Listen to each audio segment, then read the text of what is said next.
record lows and home values are at record highs.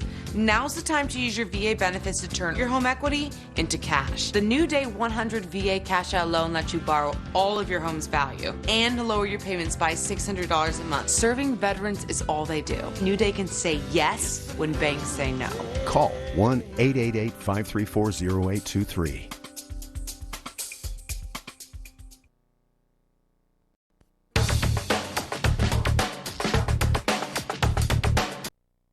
Just as the Bible says. What evidence shows God meticulously created and designed the universe so human life can safely live on earth? And how has God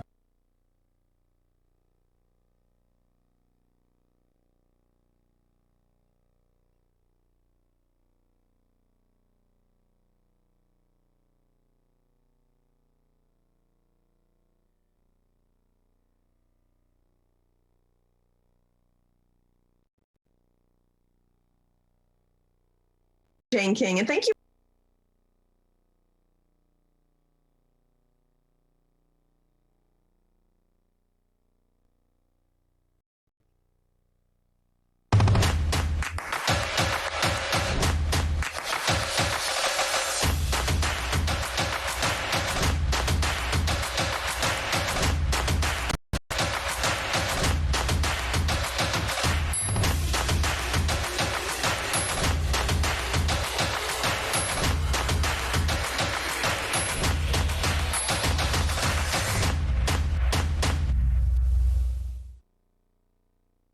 Hi, I'm Jane King, and thank you for watching. This show is all about public, private, and blockchain companies. We bring you the innovators behind the companies making the headlines in that space. Some are sponsored, some are invited, all are curated and focused on telling you, the viewers, their story. Here we go.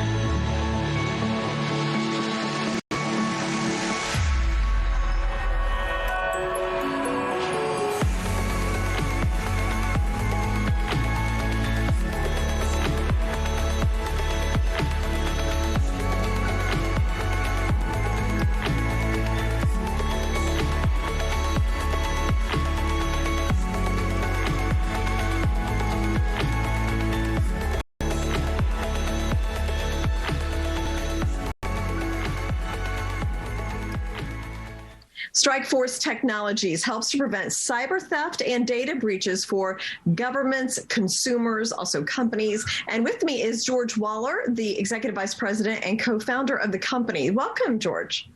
Well, thank you so much, Jane, for having me. So let's just start with, I understand that you were recently upgraded to the OTCQB, and you're looking possibly for a NASDAQ listing at some point. So can you bring us up to date on that? Sure. StrikeForce has been a fully reporting company since we became public, which was in 2005. And even though we were on the pink sheets, we found it extremely critical for investor confidence to report our financials and any and all regulatory filings. This way there was total transparency.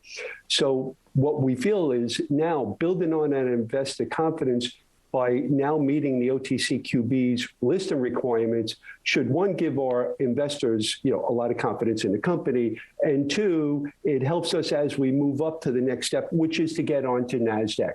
So the CEO and the rest of the team is looking at the requirements, NASDAQ requirements, so that as soon as we can meet them, we'll be filing to get on the NASDAQ. Okay. Well, that would be great to see you there when I go back and ring the opening bell. So that would be awesome.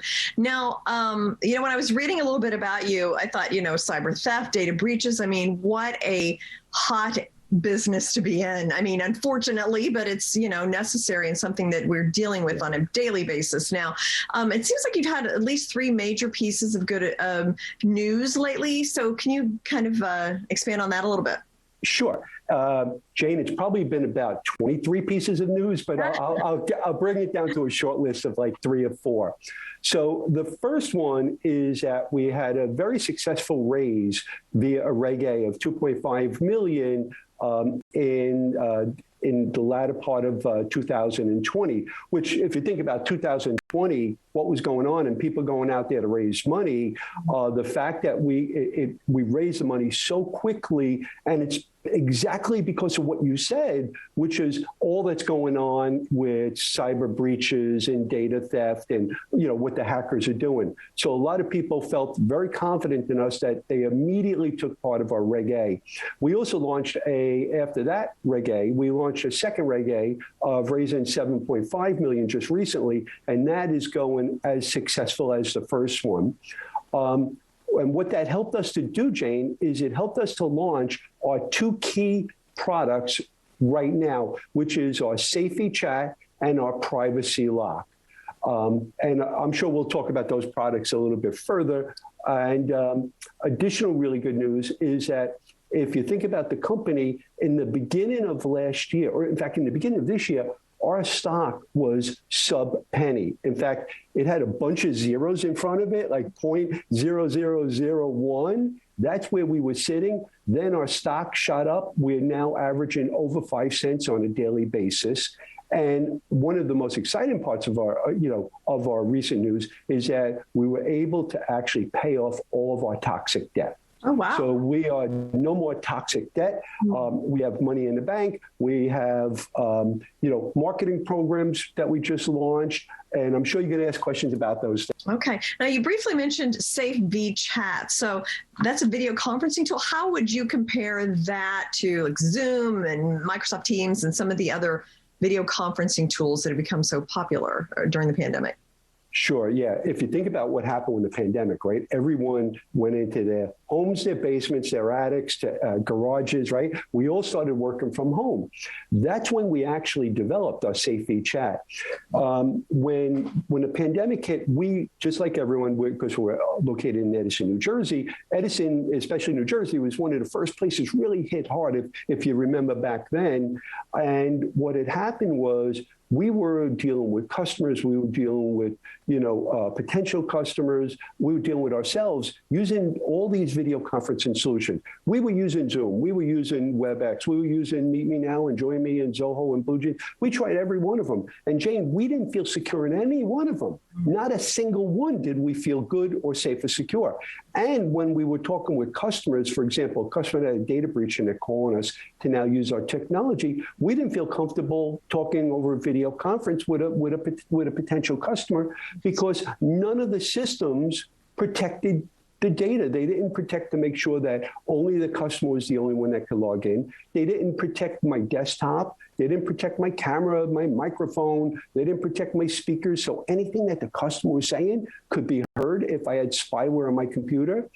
And so what the CTO started, Ram, our CTO, he started looking into and saying, why is there no strong security-backed or security-minded video conferencing solution? And the answer was actually, it was almost overwhelming. It was that there isn't a single cybersecurity vendor that built a video conferencing solution, and there's no video conferencing solution that was ever built by a cybersecurity vendor. That's why all of the video conferencing solutions out there are so ineffective when it comes to security. So now you mentioned Privacy Lock. So tell me what that is. How does that work? Okay. Privacy Lock, while Safety Chat is the exciting one, right? Because it's video conferencing, we all do it every day. Privacy Lock is probably the most important software that any Windows computer in the world, Windows users should be using. Because what Privacy Lock does is it locks down your camera, it locks down your microphone, it locks down your audio speakers out, it locks down your keyboard, your clipboard, and prevents unwanted screenshots. So what that does is it makes our Safety Chat even more secure, because now, even if I was a hacker and I was able to get spyware onto your computer, I don't even need to log into your video conference. I could just watch the audio stream by infecting your computer. I could listen to what you're saying, but more importantly, I could listen to what everyone else is saying just by using that spyware. I could listen to your microphone. So I could watch what's being said between multiple parties. I can listen to what what I'm saying, but more importantly, I can listen to what everyone else is saying. And then there's locking down the keyboard. If you get that spyware, most likely it has a keylogger, and it's going to steal anything you type. It's going to steal screenshots. So what we did, Jane, is we built a solution that locks down all of those pieces, and we bundle it with Safety Chat. We call it a Safety Chat Premium, and it gives you both of them. You can get Safety Chat by itself, but you can get the Premium, which includes the privacy lock, which makes you super secure, or you could buy Privacy Lock by itself. Now, the coolest thing about Privacy Lock is not only does it make Safety Chat more secure, it protects you when you're on Zoom. It protects you when you're on WebEx or Meet Me Now or Teams. So Privacy Lock actually makes all of our competitors' software more secure. We make them more secure than they are now. So when you buy a Safety Chat, and the reason why we built it that way is we know that when people buy Safety Chat, and let's say they buy the premium version with Privacy Lock, we know they're going to also be invited to other people's, conferences. Very true. Therefore, we can protect them when they're on someone else's conference. I see. Mm-hmm. So if And they that's don't have important. Safety Chat, they have some other video conferencing service, they're still protected. Yeah. Yeah, I mean, if a company just spent $500,000 and they just integrated, they spent the last year, integrated Microsoft Teams or one of the other programs, well, guess what? We can now make that acquisition that they rolled out, we can make it more secure by protecting those cameras, because guess what? They're not protecting your camera. They're not protecting your microphone. They're not protecting what the client is saying. So, but we can, regardless of which solution you're using. That's what's so exciting about Privacy Law. Okay, very interesting. Now, I understand you have a marketing campaign coming up with American Eagle. What's that about? Yeah, this is from a marketing person. I'm really excited about this. So we spent the last several months, we're looking at, we interviewed all the major digital marketing companies around the world because we raised this money. Now what we want to do is obviously we got to start marketing the products. We went out, we hired a channel manager, we hired sales folks in here now. And now what we do is we put on American Eagle to basically deploy a complete digital marketing strategy for us. So they're actually we're finishing up a brand new website.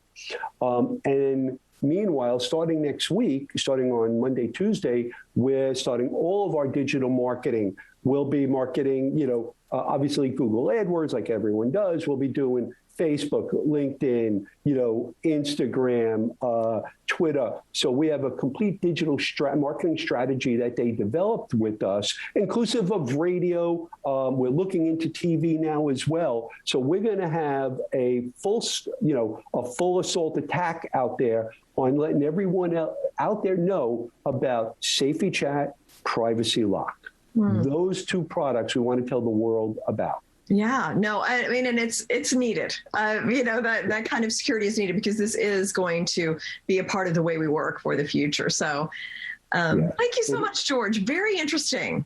I appreciate it. And I just want to say, thank you so much for giving us the time to talk. This means so much to us.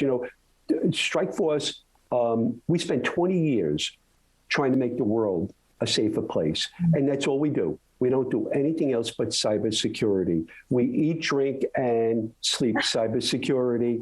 Where, when Jack Nicklaus says, you need me on that wall, we're those guys. You need us on that wall because that's all we care about is cybersecurity. We don't do anything else but we want to protect you, your family at home, as well as in work. And we have a suite of products that help both you as a home user, you as a worker working remotely, and as an enterprise. We have solutions to make all of you very safe and secure. Okay. So I thank you for the opportunity to share that. Thank you. Great to hear about the company.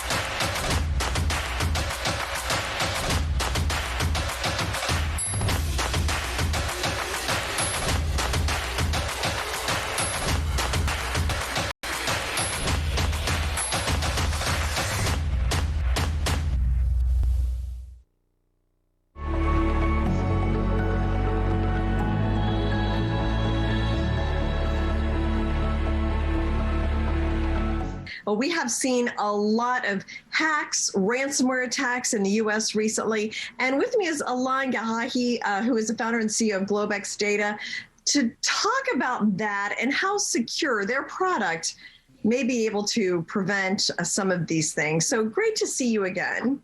Great seeing you, Jane, and hi to everybody who's watching us. Yeah. So let's just start with, I mean, we've, of course, had SolarWinds. We've had the JBS meat plant attack. I mean, that was Brazil, but they have a huge U.S. operation.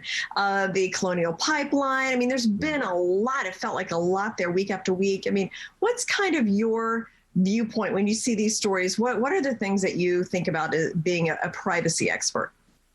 So all of these hacks, you know, and by the way, the JBS affected North American plants too. All of these hacks are essentially happening because the software systems in the world, the global software system that has been built over the past decade or two has relied a lot more on open source coding. And what's happening now, when you do open source coding, it means that you have a lot of people that can collaborate to improve the service and the code, so they function well. But the problem is that somebody can reverse engineer it. You have hackers that maliciously penetrate a developer group. And essentially, it's like having, imagine the secret formula of Coca-Cola, right? So, and then you can recreate Coca-Cola or spike Coca-Cola, which is what they do now with hacking. They put malware, they put everything like that. And all of these hacks, they really start with email penetration, because the source of information, the biggest communication style today for businesses is email. So a hacker will get in sometime for several months, watch your email account, trying to get information to see, you know, any kind of thing, from password to your servers all the way to the, I don't know, how you process plant meat, or, you know, what do you do for your pipeline? And what's happening is the email system today is dominated by Google and Microsoft. And the problem is that both have been compromised. We've heard about SolarWinds attack with Microsoft. This is the first time that the source code of Microsoft was stolen. And that's a huge thing, because it used to be that if you have your server and you have email exchange from Microsoft and you kept it in your own environment, you were safe. And people used to say, well, I don't want to put my email on the cloud, I'm going to have my own environment. That's no longer the case. When you can reverse engineering something, then you're in trouble. And, you know, the big companies now are interested in data mining and selling your data, not necessarily protecting it. So is there anything that can be done about this at all? Not a huge amount, because we have been used to the everything connected to everything philosophy. So if you look, let's say you want to log into a website, you're always prompted, you want to log in with your Google account or your Twitter or your Facebook account. And it's easy, because just push a button, you don't need to remember anything. It's like the old days, we had to remember phone numbers. Today, we don't have to remember any phone number. And it's the same concept with logging in. It used to be you had to remember a little bit your login. Now you just connect with synchronized, you know, single sign-on. That's a big problem. It's a Pandora's box. And this is why it's secure. For example, we do things differently. We have always put walls between systems. And there's a good reason for it, and now it's becoming more apparent. Yes, you may have to do one extra step to log in, but at the end of the day, your data is going to be protected. So it's not a very hopeful thing I'm saying. There's not a whole lot we can do. Hackers are becoming more aggressive, and, you know, because data is valuable. Data is the new oil. And every month we create new data, and data needs to be fresh. If you steal somebody's data, a month later, it's useless. Every 5-6 days, that data needs to be refreshed, because it's more valuable. It's just like when you get credit card data stolen, after 4 or 5 days, it's useless, because everybody called their credit card company and said, well, change my card. So it's going to be much more aggressive. We have to be very vigilant. And yes, I'm afraid I don't have a whole lot of solution there, unfortunately. Yeah, no, I mean, you're right. And it feels like it's whack-a-mole. Like we fix one thing and there they are onto something else. And, both of those companies, JBS and Colonial, paid the ransomware in Bitcoin. I know they got some back from, I think it was Colonial, but as long as they're getting millions, they're going to keep doing this, I imagine. The big problem is this. So you have the big companies, we call them the big tech, and then they sell data to other smaller companies. These other smaller companies that want to sell you a shampoo or orange juice or what have you, they don't have the capacity to secure their database. So data is floating everywhere to custodians that really don't have the capacity to protect it. And that's where hackers go. If they don't go directly to Microsoft, they may go to clients of Microsoft. Yeah, well, perfect lead in then. Can you explain to me what Secure can do? And I know your focus is on privacy. So let's talk about how people kind of put privacy, security together. How are they different and what do you do? What's your solution? So the first thing that we do is we don't use the big tech platforms. We have our own platform, so we're not running our software on Amazon Web Service, like I would say 98% of the software company, from Signal messaging to Dropbox to whoever. Even LinkedIn is using AWS. So we don't use AWS, Microsoft, or Google. That prevents 99% of the hacking to start. We also never developed in open source coding. We have our own proprietary technology, so we don't have millions of developers out there with our secret sauce that they can reverse engineer. So those two concepts are simple to understand. Don't go on the big platform, don't go on open source coding. On top of that, we store everything in Switzerland. Our sister company, the original company that started this whole development, is Swiss. I'm Swiss myself. And in Switzerland, we have the strictest data privacy laws in the world. The data stores only in Switzerland in our own servers. So that's critical. That eliminates a lot of hack. Now in terms of privacy, what we do, we have Secure Messenger and Secure, which is an email and a messenger app as well. And what we do, we have privacy by design. For example, we have a self-destruct timer on all our messages. And when it does self-destruct, it also destroys in the server in Switzerland. You can send a message to a non-secure user because, we have a special technology that does that. So I'm going to send you an instant message, Jane. You don't have Secure Messenger. You're getting an email to chat with me. You click and you chat with me. We don't require phone numbers. So when you download our app, after you sign up, you will never be prompted to put your phone number in our database. And the phone number is also a huge caveat because, everybody, once you have somebody's phone number, that's it. You can get into their phone. And even worse, you can basically go to their entire address book and hack those people too. And it's like a nuclear chain reaction. Thank you so much, Alain, for joining us. And I look forward to our next conversation. Thank you, Jane. Thanks everyone for watching us.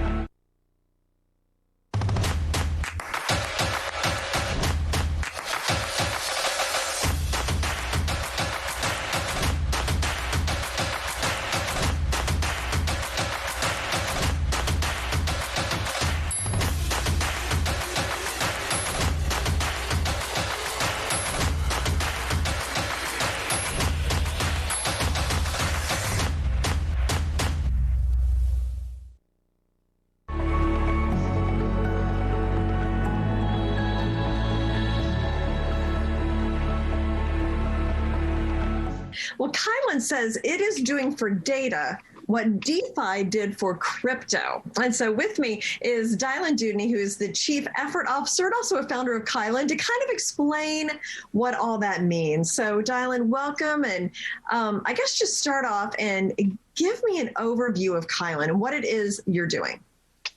So Kylin is essentially a data blockchain. And what we mean by that is we're built on Substrate, we're built using Substrate and on top of Polkadot. Polkadot itself is like a layer 0.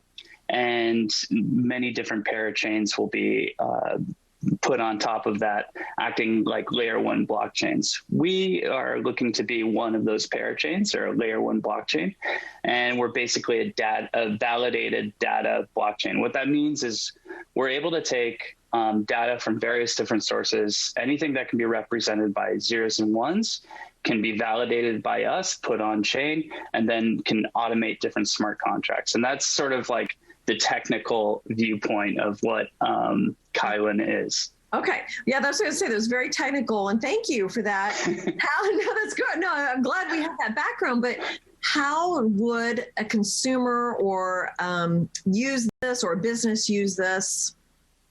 So we have this slogan, doing for DeFi, or excuse me, doing for data what DeFi did. I better make sure I get my own slogans right. And basically what we mean by that is if we take the trend of DeFi and crypto, which was basically a way for traditional financial instruments like yield or collateralized loans to be echoed within a decentralized environment, we're doing sort of the same thing for data, or at least we hope to. We at least hope to be on the leading edge of what we see as a very large trend coming to the fore in the next year and a half, which is decentralized data, or a new term that we've come up with, D-data.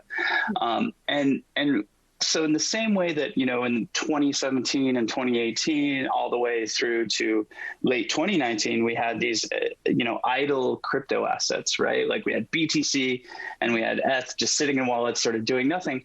And then all of a sudden we had all these things we could do with them that were, really interesting and remunerative. We see that same sort of trend occurring for data. So whether that's data on chain, right? So for example, wallet behavior, very, very, very neat to start to understand, somebody's wallet behavior, attaching it to perhaps an identity, and then you can assess credit risk. These are interesting applications, but then there are also enterprise level applications. For example, how do I monetize or sell data in a decentralized way if I have a bunch of if I have a bunch of information for my hardware, for example, but I don't know who to sell it to. There's no data market that exists. Usually you would have to go through an intermediary or a broker to figure out where you can sell your data. Now you could potentially hook into a decentralized data market, just set up your data feed by calling an API, or basically a website, to have that data come in. And we know this data is correct because, or at least we have a better sense of it being correct or accurate, because it's validated by a network where you have value underneath it. So in Kylin, if you want to call, a data feed, you have to have some stake in it. So you're staking a certain amount of value underneath that, and you can be challenged, right? If that data isn't good, if it's bad info, then you would lose that stake, right? And we call this skin in the game sort of staking, right? And this is how we validate information. This is how, any other system potentially could validate information in a decentralized way moving forward. So the implications are really neat and really large. The total addressable market of data, who knows what it is? This is probably similar to the TAM of money. Yeah. So it's enormous. And the implications are large, and there are interesting use cases to start to discover and imagine. Yeah, well, data is the new oil, I hear. So, and it sounds like it could be even bigger than oil, at some point. So, describe to me some use cases so we can have a better sense of exactly what it is Kylin's doing. Yeah, so the use cases I really like to talk about there's a couple that I really hone in on, or three that I really hone in, because I think they're really interesting, and they're a bit like lightning rods for people's interest. So the first that I talk about is this may sound like science fiction, but tokenizing genomes, right? What that means is an individual could basically put their genomic information in an anonymized way on chain, and then sell it directly in a decentralized way, P2P, to researchers. A lot of people say, "Oh, I'd never do that," or they're very interested, or they have privacy concerns or things like that. But or they think it's too far out in the future, and that seems weird. But the thing that's really interesting to think about is that it's actually happening right now. Companies like 23andMe and Ancestry.com, they actually, half of their rev gen, close to half of their revenue generation comes from selling your genomic information on the back end to researchers. So it's a business model that's already operational, but like many business models, they have a point of centrality that they're filtered through. Many business models that rely on individual information. So that would be one thing that you could do. You could tokenize your genome. You could throw it on a decentralized marketplace. You could basically monetize yourself, literally. Well, very interesting. And Dylan, I hope you come back and because I think this is a story that is going to be continuously told over the next few years. So come back and update it. Yeah, I'd love to, and I really appreciate you giving me and the project a venue to discuss, what we're up to. I so appreciate it. Thank you. All right, thank you, Dylan.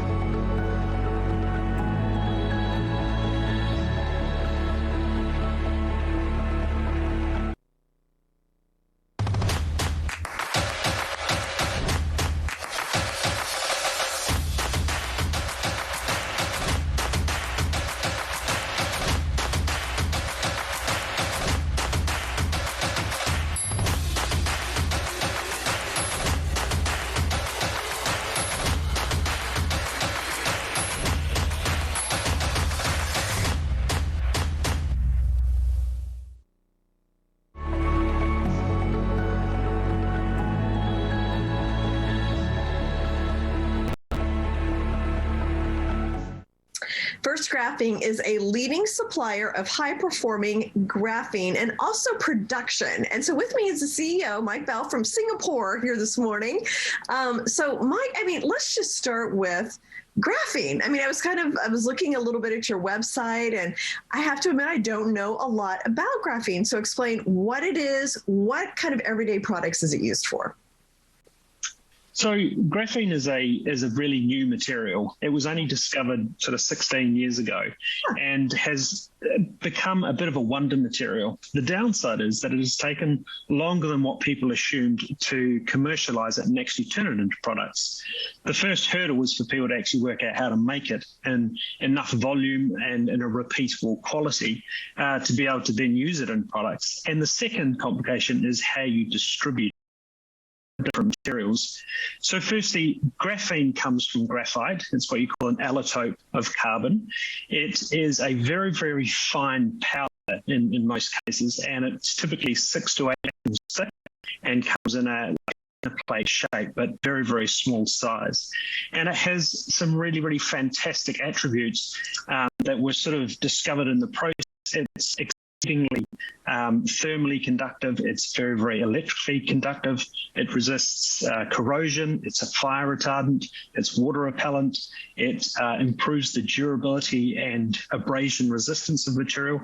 So it's got some great attributes. And what we've been doing over the last few years, along with many other people, is working how to use it as an additive to then add in to other materials. So those attributes can be combined with materials, and so you could improve the abrasion resistance of rubber or make a plastic casing more thermally conductive or resistant to scratching, etc.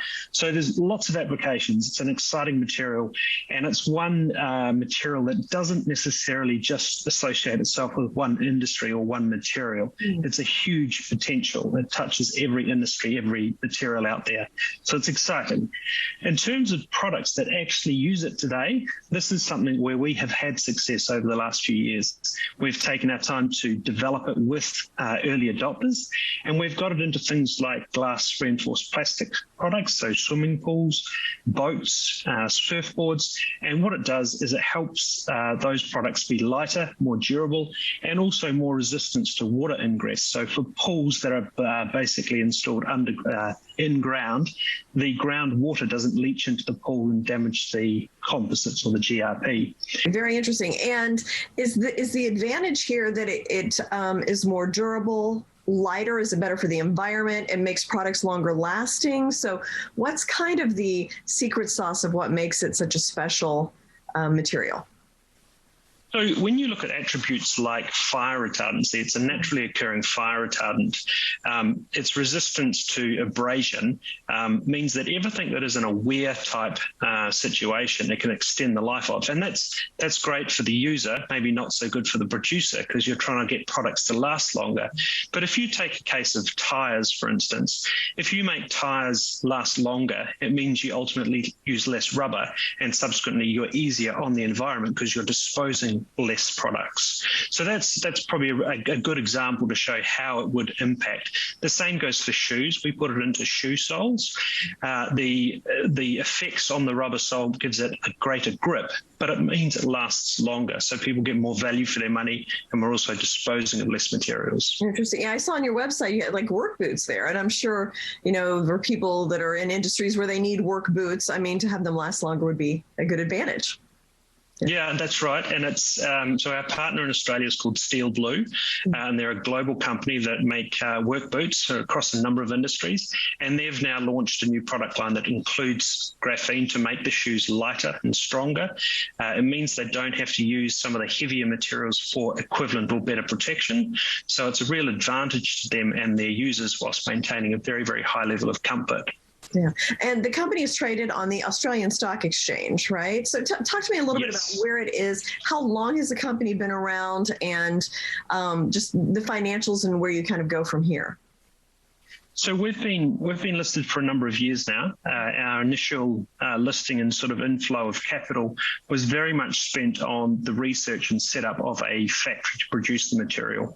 That science is now banked. We've now finished any expenditure in that factory. We have a capability to produce about 100 tons of this very, very high quality, repeatable product. It's a continuous flow process to make that. And so with that done, we shift our focus solely to the commercialization and sales channel. So we trade at about sort of 24, 25 cents a share. We've got a market cap of about 130 million Australian. And our sort of looking forward strategy over the next 12, 18 months is to drive demand for this product. We don't need to worry about large capex to increase capacity or to build more factories. That is all available and banked. So we are just focusing on the commercialization of it, spreading our opportunity wings as far as they can go across so many different industries.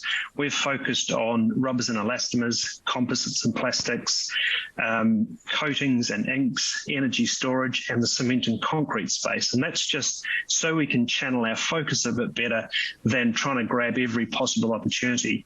The pipeline of opportunity is huge for us. There's a lot of people want to get more knowledgeable about graphene and see how they can differentiate their products and make their products better. Our trouble is trying to resource that, find the right people that can be educated well enough on our products and drive it forward, just simply because of the sheer numbers of opportunities. So that's pretty exciting. Thank you so much, Mike, for joining us. I learned a lot about graphene and graphite today, so thank you so much. Great. Thanks for talking, Jane. Much appreciated.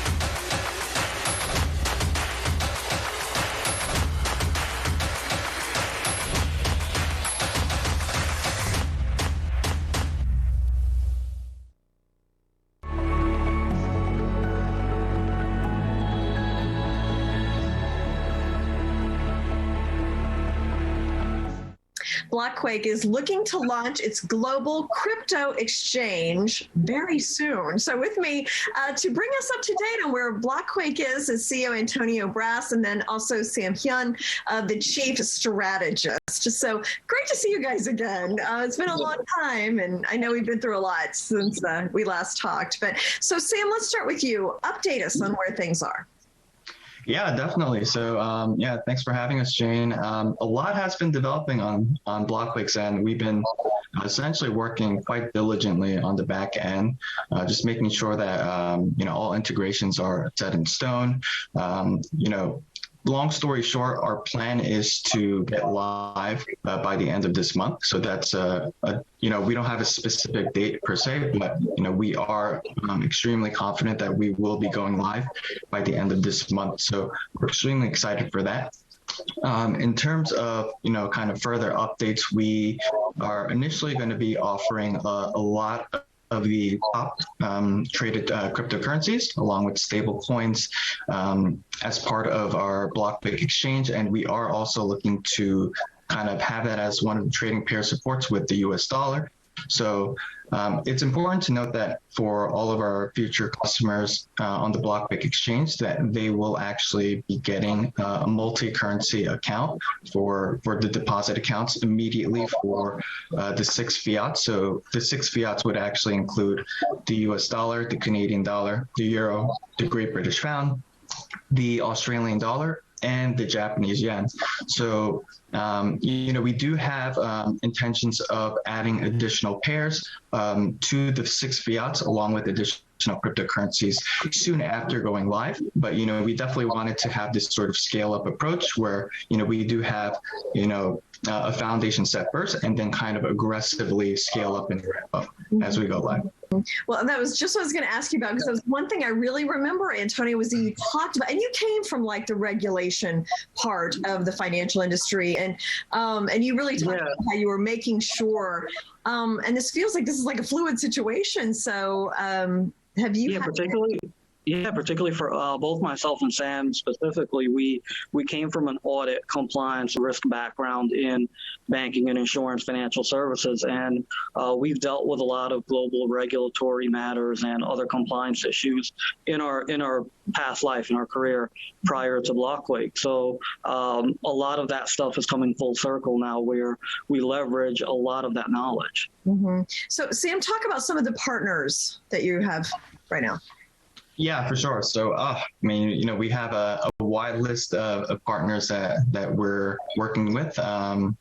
We have this approach of working with the best in class folks in this space, and we do realize that, with a lot of these partners that we've partnered up with, that, they kind of have their own strengths. So just to kind of list, some of the few out of the many partnerships that we currently have, we are working with the best in class as it relates to, liquidity as well as market making. So that's going to be our partnership with BlockFills and Secure Digital Markets. We are also working to make sure from a compliance standpoint and a risk monitoring and all things relating to transaction monitoring, just to kind of ensure that there's mitigation of any sort of fraud. We do have a partnership with Chainalysis along with Solidus Labs. Just kind of going down the list, we are also working with Fireblocks, who's going to be our hot wallet solutions provider. We know that in terms of the technology that they use, they're using MPC technology, which is, one of the most secure security protocols that are currently in place. So we wanted to kind of make sure that for our customers that are coming onto our exchange, that they were going to feel secure knowing that, okay, Blockquake is working with, all these big players, not just focusing on the retail market, but also taking into consideration all those people in the institutional market as well. We are also trying to find ways to make the entry point easier for our users when they're using our block quick exchange. So another example is our integration with Plaid, which will grant our customers the ability to be able to make a deposit via ACH. So it's just an easier gateway for customers to kind of not go through those additional hurdles of having to wait too long to make a deposit, just finding more ways to make the registration process, but also just making the deposit process in order to buy or sell cryptocurrency as easy as possible. Okay, very interesting, and congratulations on getting this far. And please come back once you launch and update us, and with all the changes that I know you'll be making over the next year or so.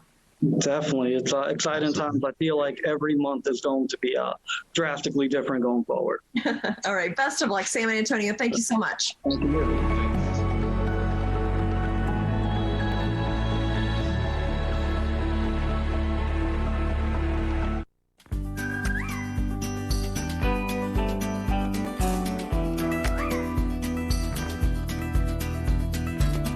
PetProducts.com. Thousands of products. An Al Simon Wee Wee Pad Inventor Company.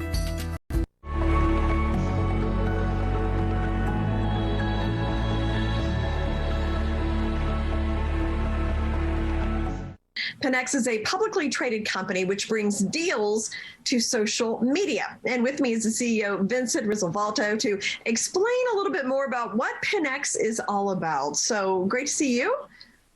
Yes, nice to see you. Thank you for having me. So let's just start with, give me an overview of PNNX. PNNX is a publicly traded company, ticker PNNX, whose patent pending product, YourSocialOffers.com, brings deals and coupons to social media. We create savings opportunities for consumers and affordable, effective means of advertising. We also are developing products in other industries such as cybersecurity, business services, and artificial intelligence.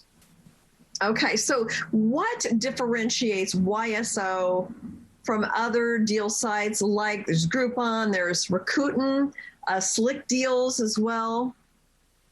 Well, none of those other platforms give merchants such a diverse way to grow their business. We have over 15 different ways to share deals with consumers through social media, as well as customer loyalty, charitable marketing, debit card incentive programs, and others. We also have a business solutions influencer program that can supercharge marketing by sharing with millions. So how does a business or a merchant use your products? It's very simple. Major brands and small businesses alike can save money on marketing and help relieve the saturation of marketing efforts. It literally takes just a few minutes to sign up and share deals to millions. Success is fully tracked with reports on our website, and registrations build a database for future targeted marketing. Yeah. Can you explain PNNX's financials? Yes, we have little debt, we are profitable, and expect explosive growth during the second half of this year. We are completing an audit and applying to become OTC QB exclusive company. We are staying very busy, and I'm thankful to have such a great team. Our projections look very promising as we launch our national program. Mm-hmm.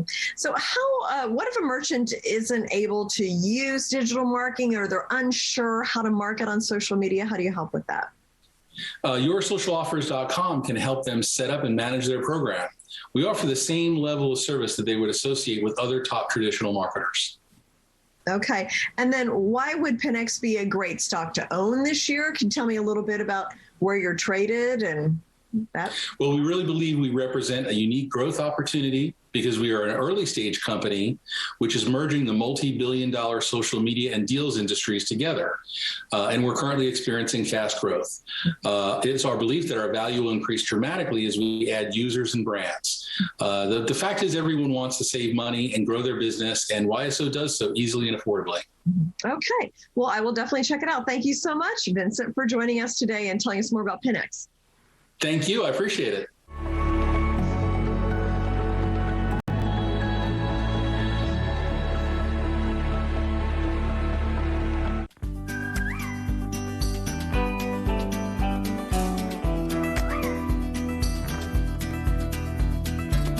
PetProducts.com. Thousands of products. An Al Simon Wee Wee Pad Inventor Company.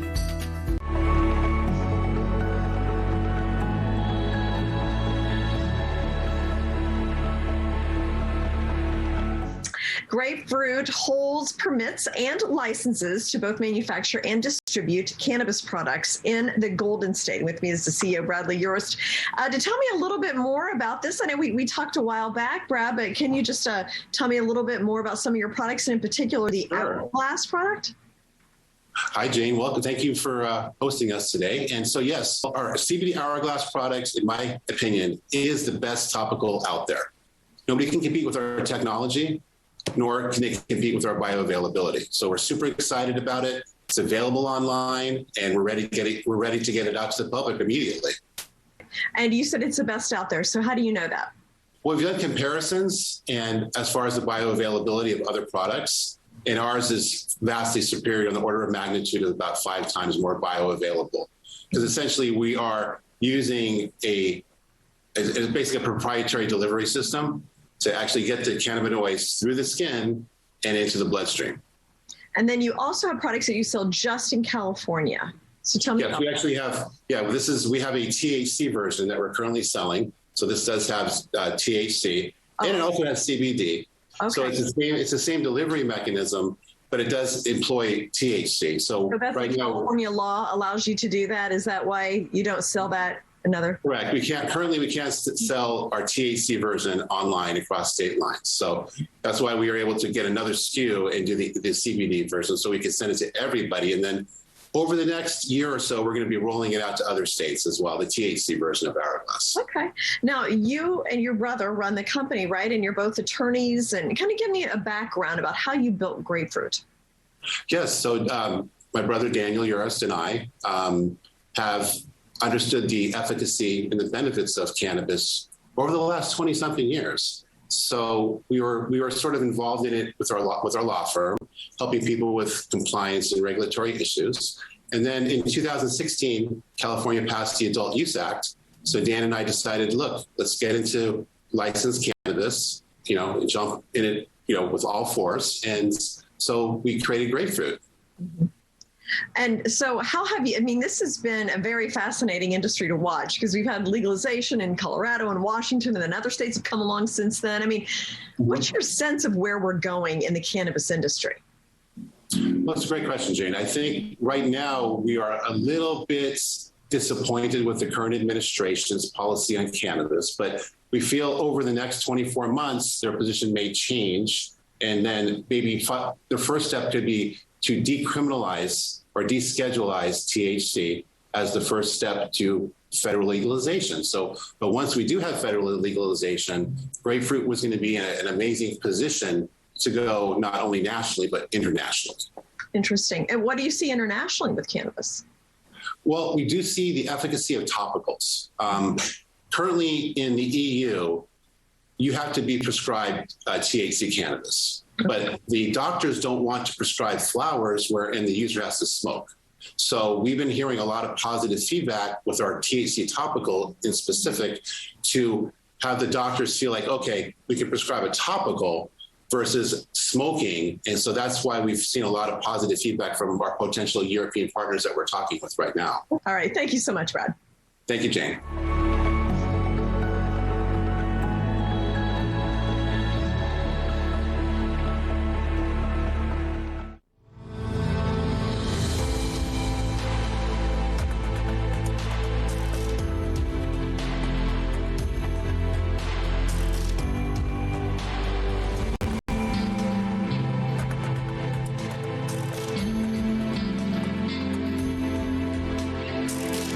Welcome, everyone. I'm Anna Berry, and this is New to the Street.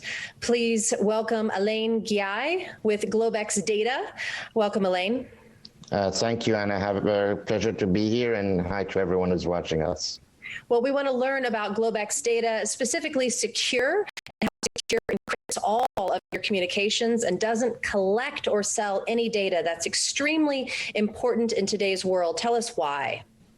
Great. Well, Secure, which is spelled SEKUR, is our email and messaging application.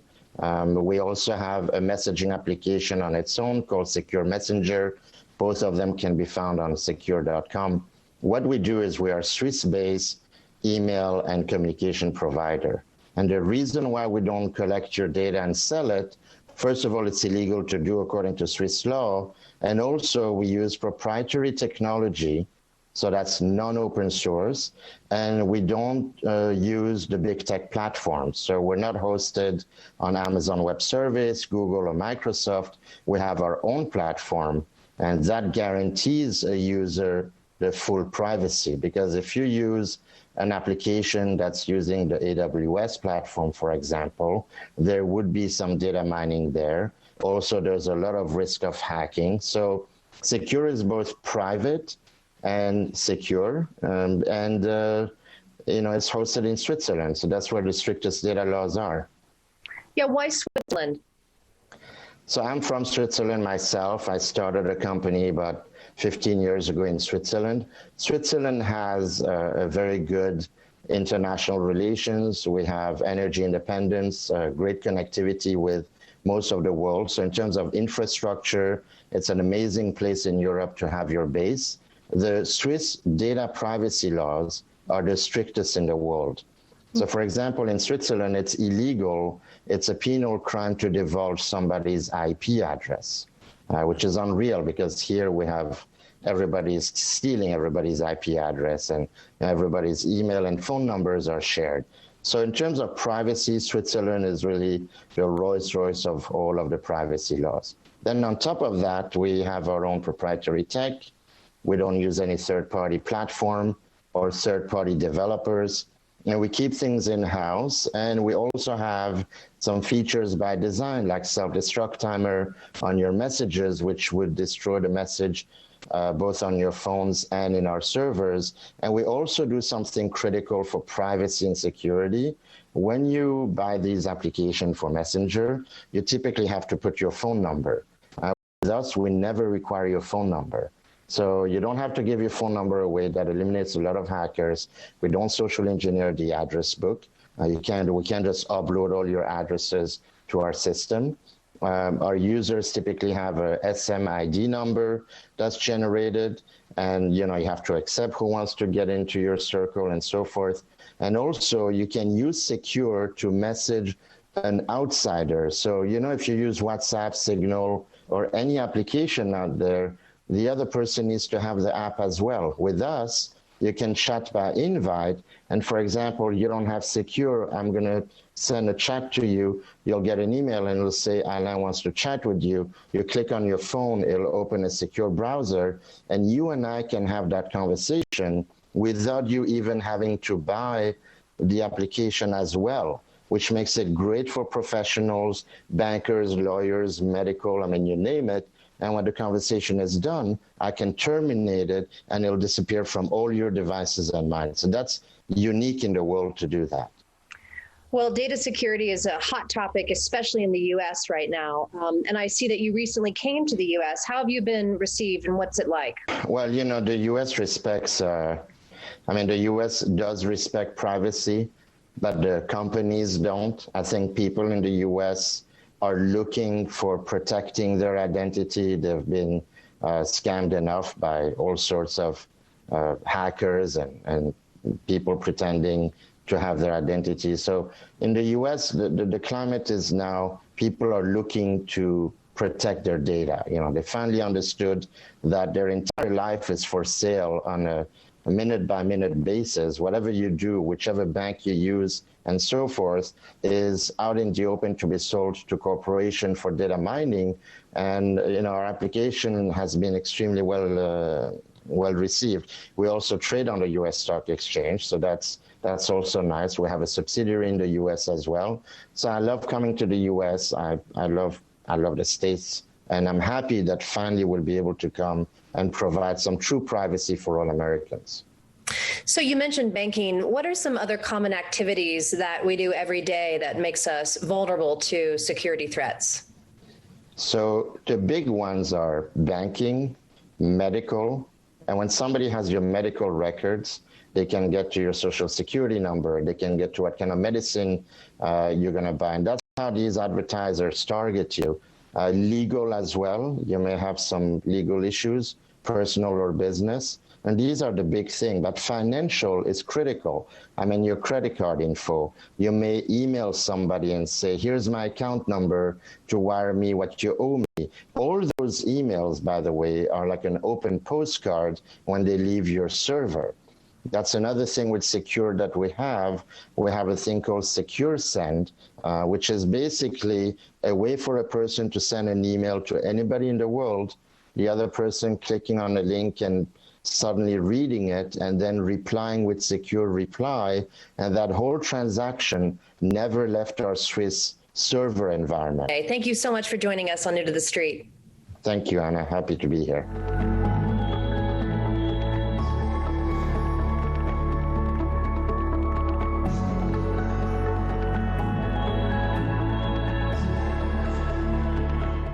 Closed captioning brought to you by Pray.com, the #1 app for daily prayer and bedtime Bible stories. Let not your heart be troubled.